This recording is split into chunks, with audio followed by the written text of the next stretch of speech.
Hello, welcome to the Crossing King Garage. We've got a fabulous show for you, as if all of our shows aren't maybe a little bit fabulous. But I'm Randy. And I'm Kristen. And this is the Crossing King Garage. Somebody told me not too long ago that you really got tired of seeing just the CDs. Well, go check out last week's, or 2 weeks ago's video. We shot in a different location in the Crossing King Garage. There's just really not a whole lot of spots we can do, but hey, there you go. You got a different spot, and we're back to our kind of normal location, at least for a little bit, here in the garage. We're glad that you're here. Today, as you can see, we're both wearing black because today we are mourning the loss of some television shows. It's April, it's the end of April, and as is customary, television networks are taking the axe to many shows. Now, this doesn't have necessarily the punch that it once did, because you've got many more than just the three major networks. When those guys were going on and they canceled some of these films or TV shows that we'll talk about, it was devastating to a lot of their fans. These are shows that sadly just did not withstand the test of time, despite many of them having insanely big fan bases, and just for whatever reason the networks decided to cut them. So today we are paying homage to these dearly departed shows. Homage? Homage. Okay. Alright, so as always, we start with our honorable mentions. Yeah, this is kind of a countdown. These are coming from our favorites. Tell us, hey, what are some of the... Maybe we're missing some of the shows. We probably are missing a ton. Because, so please, tell us what shows you've loved and lost over the years. These ain't Gunsmoke and Grey's Anatomy, folks. No. Or NCIS. Right. Or even CSI. That's true. There's just so many shows that have gone on for a very, very long time. But we do want you to go and check these out on your favorite streaming. Some of them only lasted maybe a season. Mm-hmm. And I'll do my best to call out how many seasons they went for. Yeah, go check them out. All right. Honorable mentions. First up, we have Alphas. It ran for 2 seasons. It was a great ensemble cast. I believe it was on Sci-Fi Network. It was about basically superheroes with actually really unique abilities. I think it was done by Eric Kripke, the guy that did Supernatural and many other shows. It was really, really good. It ended on a cliffhanger. There was a whole Big Bang Theory episode where Sheldon is harassing the creator of the show. If it's not Eric Kripke, please tell me who it is. Trying to find out what would have happened in season 3 if they'd been renewed. And he's like, well, and after he finally harasses this man into telling it, he's like, oh, well, that's stupid. No wonder you were canceled, and hangs up on him. So, I mean, clearly this show had a fan base big enough that it got a shout out in the Big Bang Theory. It was very good, and I'm very sad that it ended before we could clear up that cliffhanger. Second honorable mention, Agent Carter. Kind of in the same vein. Only went for 2 seasons. It's a Marvel show, and it only went for 2 seasons. Ended on a cliffhanger with, oh crap, what's his name? Chad Michael Murray getting murdered. So that was shocking, and we've not resolved that at all. And we've not resolved how Sousa and Peggy broke up, because Peggy winds up with Captain America, and if you're a fan of Agents of S.H.I.E.L.D., you know that Sousa winds up with Daisy in the future. Sorry, we're a little late. Spoiler alert. Spoilers, sorry. There will probably be spoilers all through this countdown. Up next, we have Lost in Space, the original series. This show only ran for 3 seasons, was beating the original Star Trek in viewers, if you've told me correctly, and it still got canceled. Campy. Now, wow. I can, this one is one I can understand a little bit more. Season 3 had probably the worst episode of television I've ever seen in the Great Vegetable Rebellion. The less said about that, the better. Moving right along. But Lost in Space, I loved it when I watched it on Netflix, and I remember when we got to, or not Netflix, we were renting it from Netflix when they still mailed the DVDs. And I remember asking, where's the next season? And Dad's like, sweetie, it got canceled about 30 years ago. Up next, we have WKRP in Cincinnati. I think this only ran for 2 seasons. They were longer seasons. Fantastic ensemble cast. Such a really good ensemble cast. This is one that you're going to be having some difficulty trying to find on streaming because of all of the music and the copyrights associated with all of the music that they play on the show. It's centered around a radio station. We wound up with it on DVD, and we're going to work our way through. We haven't had the chance to stream or to binge watch all of it, but it was a phenomenal show. It really, really, it was a classic. It does have an episode that we are attempting to watch every Thanksgiving. I'm going to link the scene specifically down in the description. That scene is probably one of the funniest in television history, so please go watch it. And if you're able, find a way to stream WKRP in Cincinnati so you too can enjoy the Thanksgiving festivities with us here at Crossing Kin. And our last honorable mention is Body of Proof. This was a procedural. It ran for 3 seasons. And again, I understand why it got canceled in its last season. I don't think it ended on a cliffhanger, so that's all right.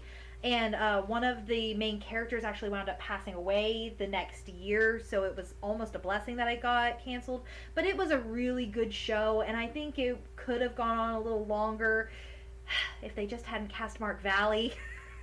I'm sorry, Mark Valley. We love him as an actor. You are a great actor, but every time you get upgraded to main character status on any show, that show winds up getting canceled. It just seems that there's this little something going on there, friend. Something keeps happening with Mark Valley's shows. We need to do a disclaimer here, too. Not all of these shows that we're talking about did the pull of Happy Days and jump the shark. No. Some of them were just like, what were you thinking? Yeah. Others of them... Lost in Space, they jumped the shark with that vegetable thing. Yeah. Ugh. But that is our honorable mentions. Honorable mentions. So we are going on number 10. On with the countdown. Number 10 is the reboot of Lost in Space. From Netflix. 3 seasons. We thought these guys were humming along, doing a brilliant job. The cast was excellent. The screenwriting was excellent. The CGI was phenomenal. The storyline, the plot line, followed enough of the original to get older folks like me engaged, but it was new and fresh enough for this generation to enjoy. And it was just, it canceled way too soon. We needed at least one more season to resolve it. Thankfully, they did end it well, but they also kind of left it open for the possibility of returning to it maybe one day. I wish they would, but Netflix is notorious for canceling good shows and then just never ever doing anything else with them. So that's the nature of streaming. That's the nature of streaming. Really is. But I agree, it should have gone at least one more season to get us all good and happy. But what we got was phenomenal. Up next at number 9, we have Wolverine and the X-Men. This was a cartoon from Nicktoons. It only went for 1 season, and I am shocked. This is the only X-Men property that I think did the Dark Phoenix saga without it becoming a soap opera. And that is fantastic and just amazing. The voice acting was astonishing. If you are a fan of Star Wars Rebels, the voice of Zeb is the voice of Wolverine in this show. Awesome. It has a wonderful storyline. They kind of combine the Days of Future Past storyline with the Dark Phoenix storyline, and alarmingly, it doesn't get overbearing. It doesn't get overcrowded. It's so good, and I hate that it got canceled so soon. There were way more ideas. It also ended on a cliffhanger, and it's just... There were so many places this show could have gone, and I wish it had gotten picked up. You can stream it on Disney Plus now, so stream the mess out of it on Disney Plus, and maybe, just maybe, we'll get a reboot of this like we are with the 90s show. Wolverine and the X-Men. At number 8 is a film that you've heard, or a show that, I keep saying film, I apologize. A television show that you've heard about often at the Crossing Kin Garage. It is one of our absolute favorites. And it stemmed from a motion picture that originally ran on TNT. Go check out the Dean Demo. Yes. Okay? The Dean Demo is a video that we shot just in awe of one of our favorite directors and producers. He does it all. But The Librarians is coming in at number 8. Bob Newhart's in the original movie. Jane Curtin, I think. Jane Curtin. Jane Curtin is in the original movie. And both of them have cameos in this show as well. Noah Wiley. go and check out the original film, and then I think you'll be hooked on the entire property. It also is getting a reboot very, very soon On the CW. on the CW. And Christian Kane is returning. So go check out The Librarians. Such a good show. It was canceled after 4 seasons. 4 seasons. Four Okay. seasons, but because it was on TNT, they were really short seasons. So technically, it would be like 2 seasons of a standard show. Right. Gotcha. All right. Coming in at number 7, we have another Marvel cartoon. What is with Marvel in these cartoons? She picked them. You liked this one. Okay. This is Avengers: Earth's Mightiest Heroes. This was good. Yes. Yes. Yes. Thank you. It explains a lot. Yes, I think it only ran for 2 seasons, maybe 3. I think it was only 2 though. And it is shockingly close to the comics. What's weird is that they do a lot of the comic plot lines but put it in the modern day. Like they take it out of this time setting of the comics and put it in the modern day. Like they have the original 5 Avengers, Iron Man, Ant-Man, Wasp, Hulk, and Thor coming together, and then Hulk leaves after a couple episodes, and then Captain America shows up. Like they surprisingly stick pretty close to the way they were formed in the comics. This was my first introduction to the Skrulls because they do the Secret Invasion plotline, and it's a lot better than the Secret Invasion show. Sorry, but it is. They introduce characters like Mockingbird, Nick Fury. They use a ton of Marvel characters. They were able, shockingly, to use Wolverine before Disney got the X-Men back. They had a crossover with the Spider-Man show that was running on Disney XD at the time. Doctor Strange, Iron Fist, Power Man, or Luke Cage, whichever you want to call him. It's so sad that this show, with good animation, good writing, good characters, just got canceled so soon. How quickly? 2 seasons. 2 seasons. 2 seasons. That's number And 7. replaced by a far inferior show. Earth's Mightiest Heroes, the animated version. Coming in at number 6 is a television show really kind of unlike any in a very, very long time. I think there were a couple of things in the 70s that were sort of like this. It's the television show Deception. Ran for 1 season on ABC. We liked it a lot. We did. It was putting its plot line together. It took a little bit. And the show is about a magician who goes and solves mysteries, basically. Yeah, his twin brother, they're twin magicians, and his brother gets accused of a crime. And in an effort to kind of investigate or get somebody to investigate his brother's crime, which he knows he didn't commit, this magician agrees to consult with, I think it's the NYPD. Yeah. And try to exonerate his brother. All the while, this weird, mysterious, secret cult magician thing is happening in the background, and it's very, very interesting. It ended on a cliffhanger too with spoilers. Twin brother putting good brother in prison and then going on the run after they fail to exonerate him. So it's something else. Deception. You did that one. Deception. All right, number 5, we have the original Quantum Leap. Only ran for 4 seasons and ended on probably the worst cliffhanger in television history. This was a show, I said it about Deception, but this really, honestly, was a show in the, when did it air? In the 80s, 90s? Yeah, late 80s, early 90s, I believe. That really was unlike any other. A great science fiction show, incredible plot. Scott Bakula. Yes. One of our favorite actors anyway. It just does an incredible job all the way through. If you've seen the new iteration of it, the original, the new iteration's okay, but the original just really it needed one more season to resolve a lot of things. It had a really uplifting Absolutely. vibe about it. Yeah. And then the last episode is like the most depressing thing ever. Yep. And then they end it with text. Sam Beckett misspelling his name. Sam Beckett never left home. And I'm just like, what? No. Yes.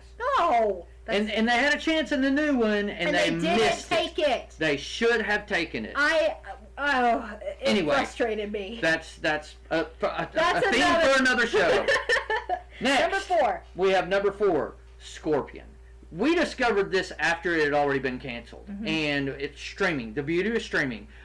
We discovered a phenomenal ensemble cast based loosely. Let's call this very, very loosely, based on the research that I've done on real events. But all-star cast, fell in love with the characters. They did a really, really good job. Ended on a kind of a cliff, we want more kind of thing. They needed another season or a movie to kind of wrap things up. Aired on CBS, and we thought it was a great, just about to hit its stride. They were doing some things with some teen type things that I really wasn't a fan of, but they needed something to shake the show up, and then they got canceled. So, Scorpion coming in at number 4. At number 3, we have the most iconic, probably most famous of the shows canceled too soon, Firefly. What? Firefly's not number 1? Hey, you put it at number 3. All of you guys that are out there, I know. All the brown coats are rad. Please, no comments. We've got better. We've got our opinion better. Firefly, phenomenal show. Such a good show. This show actually did get a movie to wrap things up, and it has also continued in comic book form. Kudos. But this show could have gone forever. Maybe not forever, but Fox shot it in the foot. I believe Fox is where it originally aired. They aired the episodes out of order. They kept cutting their budget. They clearly did not care for this show. The executives at Fox at the time launched the careers, in my opinion, of Nathan Fillion, Alan Tudyk, had Ron Glass. Yeah. From Barney Miller. Yeah. Also, kind of a resurrection of his career. And just it gave us. There were many more, but it gave us so many good actors. Anyway, moving on. We have the top two projects that we have. We're very, very near and dear. We love the actors and actresses that are in it, and we absolutely, you've probably heard us talk about our number 1 anyway, but our number 2 is the TV show Forever. Lasted one season, and it was really just beginning to get in its stride. The mystery started to get solved. Character dynamics were shifting. Brilliant plot line. Just absolutely brilliant plot line. I'm not sure if you can stream it anywhere because it only lasted one season. It was an ABC project. Yes. And actor's name? Young Gruffett. Young Gruffett, one of our favorite actors. Check out our comments on Fantastic Four, etc., etc. We love him, even in 101 Dalmatians, or 102 Dalmatians. But Forever, he is the title character, the main character, and the plot is too difficult to explain. So please go to IMDb and research this show so that you know what we're talking about. It is so stinking good. The detective lady he partners with is now appearing on FBI. Yes, she's the boss at FBI. So. Go check out Forever. Check out Forever. Our number 2. And now, number 1. Timeless. Y'all have heard us talk about this very short-lived show. This one I do believe is also an Eric Kripke project. It aired on NBC. Here, check this out. It was canceled in season 1. Fans threw a very big fit, so they brought it back for season 2. Canceled yet again. Fans hired helicopters to buzz Comic-Con and just literally started a full-on war with NBC to get this thing resurrected. The outcry, and got a wrap-up movie. The outcry had not been seen since Star Trek got canceled. No, I believe Timeless is what started the habit of fans, for desperate want of a better term, shouting and throwing a fit to the point that a network, even if it's not the network it originally aired on, see New Magnum PI for an example of that, to pick up canceled shows. Like, I had not really heard of it until Timeless made it happen. There have been fan campaigns in the past. Nothing to this level. And it's a phenomenal show. Happened. Great show. You like time travel. If you like history, historically accurate. There were classrooms using the text of this television show to teach the history behind it because it was considered so accurate. The pilot was aired at the Smithsonian. I mean, what? NBC. Whoever the historian was on this show, you did a Absolute phenomenal wonderful job. It's so good, you guys, and there's a whole big conspiracy plot in the present that we're trying to unravel. Cast is absolutely Cast brilliant. is so stinking good. If you're a fan of the Clone Wars, the voice of Anakin in Clone Wars is one of the stars in this show. If you're a fan of The Boys, many actors from The Boys are in this show. Timeless. Go and stream it wherever you can. I'm not sure where you can. In theory, it's on the Peacock. It might still be on Hulu. I'm not sure. But find Timeless. Stream the mess out of it. They left the movie open-ended to where, maybe not with our cast, the cast that we fell in love with, but where someone else maybe could pick it up. Pick up the storyline at the very least. Yes. And there you have it. Those are our shows we're in mourning over. Yes. Those are our favorites. What are some of your favorites? What is a show that we got mentioned canceled Star way Trek. too soon? It got It got rebooted out of the reason the reason we didn't include Star Trek is because it's still living in 85 different television shows, 45 different movies. Just incredible. You know, I mean, it is a phenomenon. Who's exaggerating? I wish you were exaggerating. Oh, you wish, yeah. But Star Trek wasn't included just because of the momentous, fan following that it is, and hey, Paramount, we need another film. Chop chop. Please. But that's our cast. That's our countdown of film, TV shows canceled far too soon. Far too soon. Clearly, it's getting to Daddy. I think I need a Kleenex. So, for now, we're going to sign off from the Cross and Kin Garage. The next videos we do... Star Wars! Star Wars month is coming back, so the next videos we have will be Star Wars month. We'll be doing a little preview for that. May the 4th be with you. Here soon. So, signing off from the Cross and Kin Garage, I'm Kristen. I'm Randy. Thanks for watching. Bye!